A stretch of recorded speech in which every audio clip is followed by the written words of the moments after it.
नमस्कार। दिव्य योगासन की तरफ से आपका हार्दिक स्वागत है। आज मैं मुंबई के निकट वज्रेश्वरी में हूँ।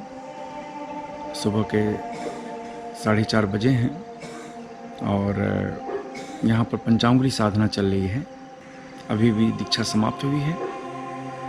तो आज इसी समय मेरी इच्छा हुई कि एक दीक्षा के बारे में कुछ चीज़ें मैं आपको कहना चाहता था कि एक होती है दीक्षा, दूसरी होती है शक्तिपात दीक्षा। दोनों में अंतर के बारे में मैं आपको बताना चाहता था कि दोनों में अंतर क्या होता है।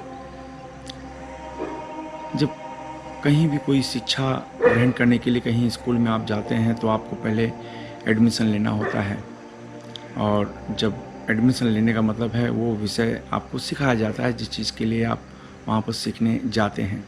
इसी तरह से जो भी आप साधना करना चाहते हैं, जो भी आप मंत्र का जाप करना चाहते हैं, अगर विधिवत तरीके से करना है तो आपको उस मंत्र की आपको दीक्षा लेनी होती है। कुछ लोग कहते हैं कि मैंने गुरु दीक्षा ले ली है तो क्या मुझे वापस कोई दीक्षा लेने की ज़रूरत है। तो मैं ये कहना चाहूँगा कि हाँ, आप वापस आपको दीक्षा लेनी होगी, लेकिन गुरु दीक्षा नहीं। गुरु दीक्षा जीवन में सिर्फ एक ही बार ली जाती है। लेकिन गुरु दीक्षा लेने के बाद अगर आप लक्ष्मी साधना करना चाहते हैं तो आपको लक्ष्मी दीक्षा लेनी होगी। भैरव साधना करना चाहते हैं तो भैरव दीक्षा लेनी होगी। भैरव साधना करना चाहते हैं तो भैरव दीक्षा लेनी होगी। कुबेर साधना करना चाहते हैं तो कुबेर दीक्षा लेनी होगी। यानी जो भी आप साधना करना चाहते हैं आपको उस साधना की दीक्षा अवश्य लेनी होगी। भले आपने गुरु दीक्षा ले ली है तो भी। हाँ, गुरु दीक्षा जीवन में सिर्फ एक ही बार ली जाती है, बार बार नहीं ली जाती। लेकिन उसके बाद जो भी आप साधना करना चाहेंगे उस साधना की दीक्षा तो आपको लेनी ही होगी। ये पहला नियम आप समझ लीजिए। अब इसके बाद शक्तिपात की बात करते हैं। शक्तिपात का जो अर्थ होता है वो ये होता है कि आपने बहुत मेहनत की, मेहनत कर रहे हैं और अथाह मेहनत कर रहे हैं, लेकिन आपको तरक्की नहीं मिल रही है, साधना में सफलता नहीं मिल रही है। आप जिस क्षमता को प्राप्त करना चाहते हैं, जिस योग्यता को प्राप्त करना चाहते हैं, वो आपकी पूर्ण नहीं हो रही है। गुरु भी आपको बहुत सलाह दे रहा है, मार्गदर्शन दे रहा है, लेकिन आप तरक्की नहीं कर पा रहे हैं। तो गुरु आपकी मेहनत को देखते हुए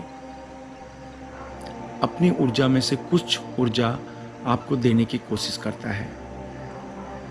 तो उस देने वाली पद्धति को शक्तिपात कहा गया है। गुरु अपनी ऊर्जा 10%, 20%, 30% की मात्रा में वो आपको देता है। ज़्यादा मात्रा में वो ऊर्जा आपको नहीं दे सकता, क्योंकि अगर वो ऐसा करेगा तो वो स्वयं बीमार पड़ जाएगा।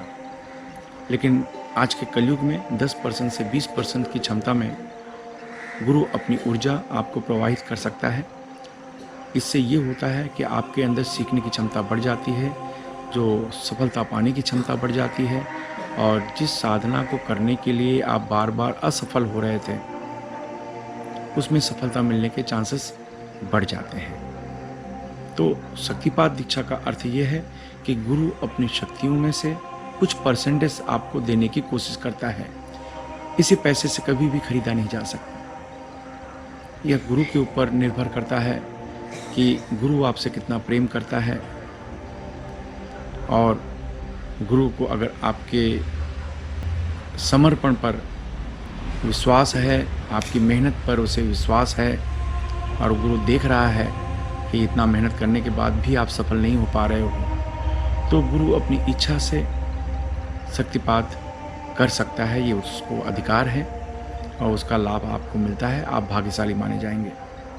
लेकिन उसको पैसे से नहीं खरीदा जा सकता। जैसे कुछ लोग उसे कहते हैं कि शक्तिपात को पैसे से तुलना करते हैं, तो ऐसी कोई नियम नहीं है और ऐसा हो नहीं सकता।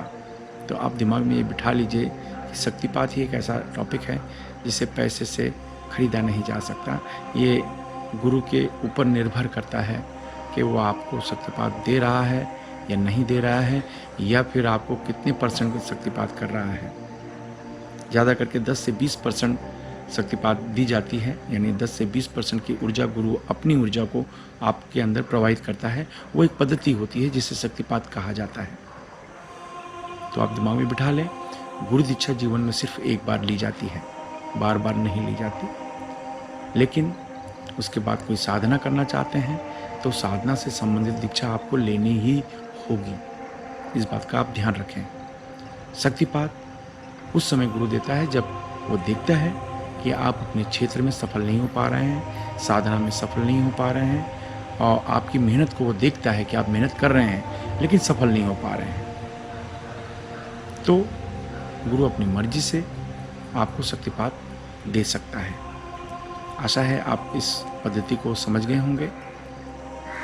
और आज का सुबह का समय ब्रह्म मुहूर्त चल रहा है, साधना का समय चल रहा है, और आशा है एक सुबह के समय मेरे मुंह से ये शब्द निकले हैं, मैं आपको कुछ बता रहा हूँ, इससे आपको समझने में आसानी होगी। धन्यवाद।